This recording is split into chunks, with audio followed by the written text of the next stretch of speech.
Otes! Talaga namang hinog na pala ang aking mga palayan, honey. Oy, mga ilang araw na laang at ako'y makakapagpaanin na. Talaga nga namang napakabilis mahinog ng palay pag ganito yung summer. Kumarites!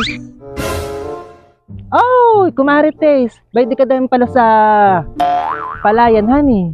Ay, kumusta naman yung inyong taniman? Kayo ba'y malapit na rin magpaan?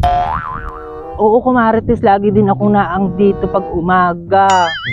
Ay, Kumarites, baka nga kami hindi makapagsabay sa pag-aani sa inyo kahit pa tayo isabay nagpatanim. Kumarites, parang ako'y nanghihina at ang aming palayan, Kumarites, ay napestiman din.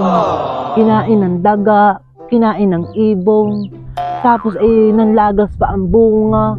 Oy, Kumarites, parang ako'y ngayon mapapaiyak sa nangyari sa amin ng asawa ko.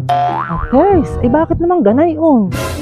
Ay babantayan ninyo kasi, Kumarites, para hindi kinakain ng ibon at ng daga. Ay tingnan mo nga ito palayan ng hinog na. Ay nagtiyaga din kami diyan magbantay sa araw-araw at nilalagyan namin ito ng mga lansing para pag hinila mong ganayon, ay tinaglilipadan ng ibon, hindi maubos ang palay. Ay kayo naman pala pahinahinahan.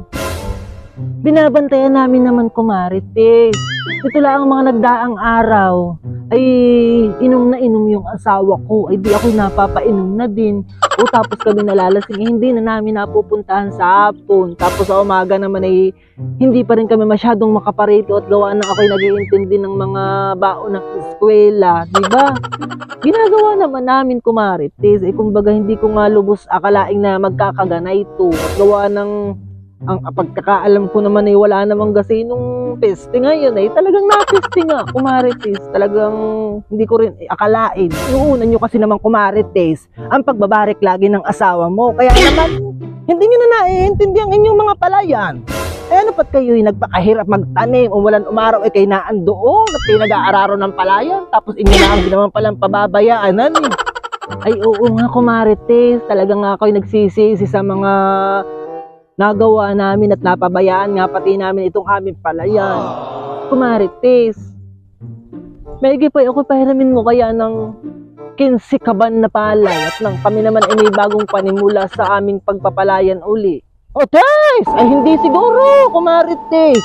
Ba't kayo utangan mo ng 15 kaban na palay? Ay ano pong matitira sa amin? Kaya kami nagporsiging magtanim ng palay, eh para kami merong kakainin sa pang-araw-araw at pambaon ng mga bata. Abo, yan ka naman pating humiram, 15 ka ba?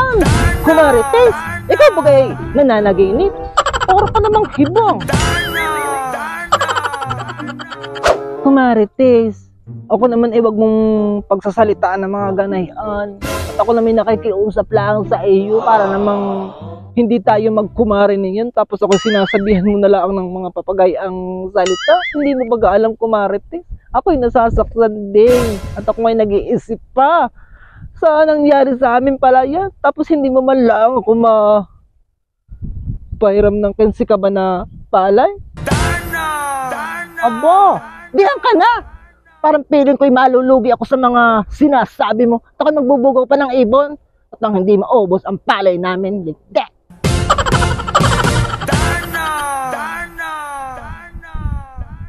Ay, siya at tsatsagain na lang namin ang aming palayang, Kumarites. Salamat.